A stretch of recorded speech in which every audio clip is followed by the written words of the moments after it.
Scientists just revived a 48,500-year-old zombie virus from frozen Siberia. Something was buried under the ice for 48,500 years. It was not dead. It was waiting. In 2022, a team of researchers drilling deep into the Siberian permafrost pulled up ancient sediment from the bottom of a frozen lake. Inside that sediment, sealed in darkness since the last ice age, they found something that should not have been alive: a virus. And when they exposed it to a living host in a laboratory, it woke up. It infected. It replicated.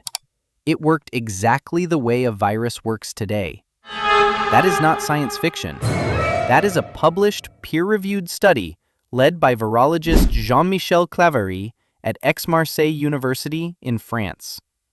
And it changed how scientists think about what is sleeping beneath the ice.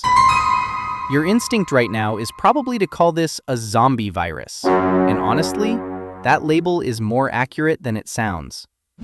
A zombie, in the original Haitian folklore sense, is not a rotting corpse chasing you through a field.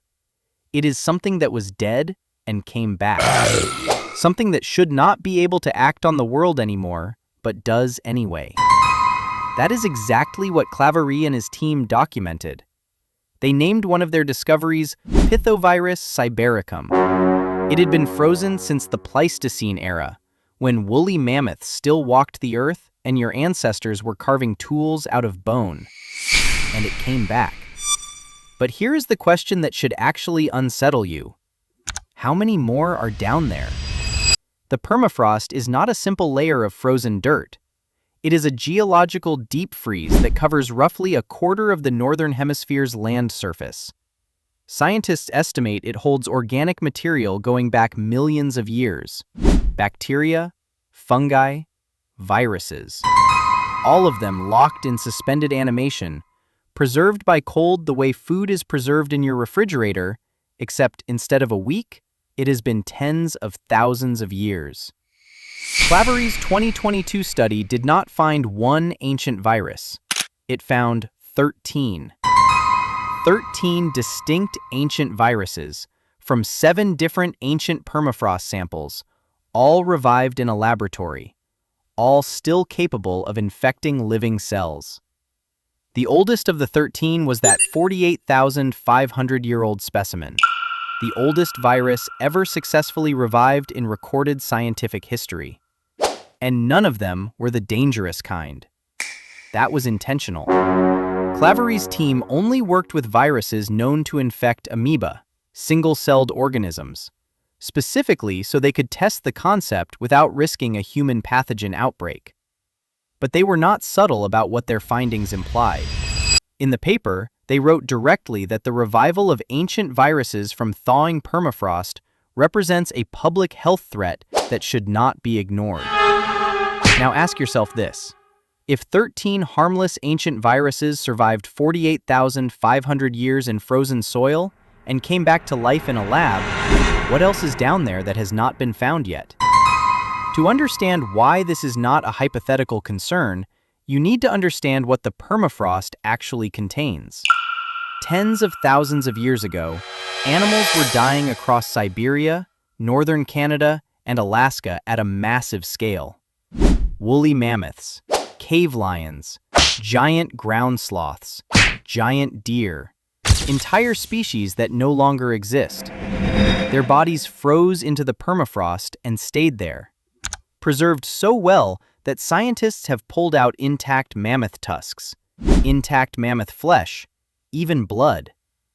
One specimen excavated in 2013 still had liquid blood inside its muscle tissue after 28,000 years. Those animals did not die in a sterile environment. They died with bacteria in their guts, viruses in their cells, pathogens in their bloodstream. All of it froze with them. And the permafrost has kept all of it in cold storage ever since. Researchers at the State Research Center of Virology and Biotechnology in Russia once isolated viable anthrax spores from the frozen carcasses of reindeer that had died of anthrax over 75 years earlier. In 2016, A thawing patch of permafrost in the Yamal Peninsula of Siberia released those spores into the soil and water supply. A 12-year-old boy died. Over 2,300 reindeer died. Dozens of people were hospitalized. Not from a new virus, from a bacterium that had been frozen for 3/4 of a century and simply woke up when the ice melted.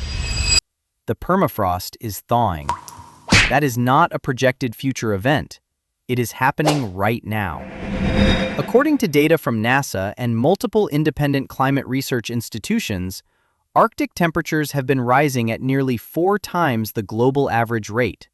The permafrost that has stayed frozen for tens of thousands of years is beginning to melt at a pace that scientists describe as unprecedented in the entire recorded history of Arctic monitoring. As it thaws, it does not just release methane and carbon dioxide, the greenhouse gases that drive further warming. It releases everything that was stored inside it. Everything that was frozen in 1000 BCE. Everything frozen in 10,000 BCE. Everything frozen in 48,500 BCE. Researcher Birgitta Evengard at Umeå University in Sweden, who studies health risks in the Arctic, has called this the biological Pandora's box problem. The analogy is almost painfully appropriate. You open the box, and whatever was sealed inside comes out. But let us come back to the word zombie for a moment, because there is something specific about how these ancient viruses behave that earns that label beyond simple metaphor. When a virus is active, it is doing what viruses do. It is hijacking living cells, inserting its genetic instructions, forcing the host's own biology to manufacture copies of itself, and spreading. When a virus is frozen in permafrost, it is not doing any of that. By every functional definition, it is not alive. It has no metabolism, it has no activity. It is an inert arrangement of proteins and genetic material sitting in frozen sediment. And then, the temperature changes, and it starts again. From the outside, from the perspective of that virus, no time has passed. It went from active to inactive to active again.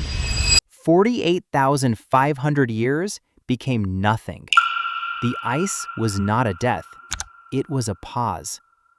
That is the zombie mechanism, not a metaphor, a literal biological process in which something crosses from not alive to alive again because the environmental conditions shift. Clavery's team demonstrated this conclusively, and other researchers have replicated elements of it.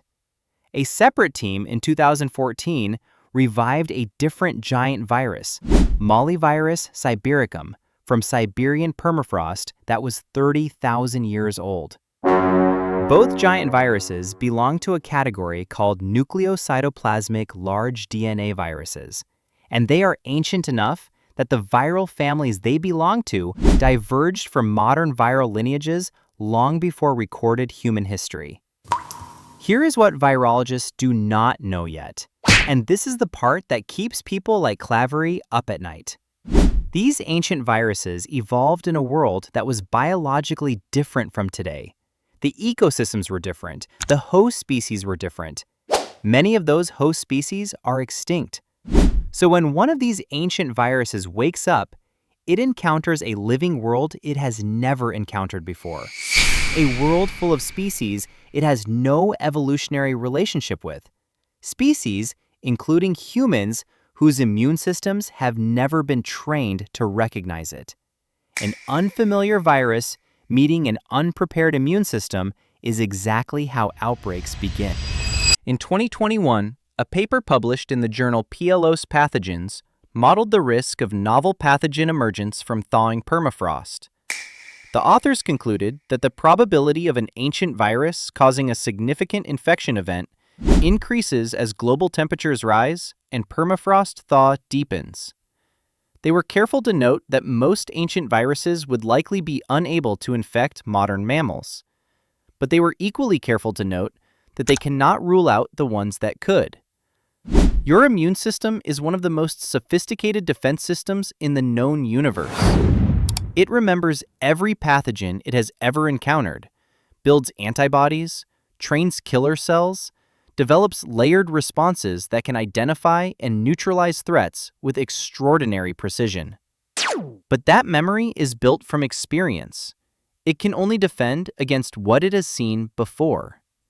An Ice Age virus that has been frozen since before the invention of writing is not in that memory. It is not in your immune system's reference library. It has never been there. Claverie has publicly stated that his team's findings are a warning, not a prediction of inevitable catastrophe. A warning. The kind that says, this is possible, we can see the mechanism, and we should be paying attention before it happens at scale rather than after.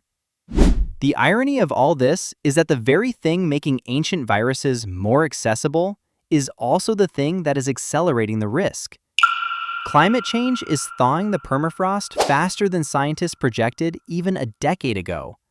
The deeper the thaw, the older the material that surfaces. The older the material, the more ancient the pathogens within it. The more ancient the pathogens, the less prepared modern biology is to deal with them. 48,500 years ago, something died in what is now Siberia. Whatever killed it, whether it was climate change at the end of the last ice age, predation, disease, or starvation, that death eventually froze into the ground and stayed there. The virus inside it froze too, and it waited. It did not know it was waiting. It had no awareness of the passage of time. It simply existed in a state of cold suspension while the Earth went through ice ages and warm periods, while the woolly mammoths disappeared, while humans invented language and agriculture and cities and the internet. It waited through all of it. And in 2022, in a laboratory in France, it woke up. The question scientists are now asking is not whether the permafrost contains more ancient viruses. It clearly does. The question is, what happens when the ice that has been keeping them contained for tens of thousands of years finally melts? Not in a controlled laboratory setting, but in the open Arctic, where there are no containment protocols, no biosafety levels, and no warning system in place to catch what emerges. Something was buried under the ice for 48,500 years. It was not dead. It was waiting. And the ice is melting.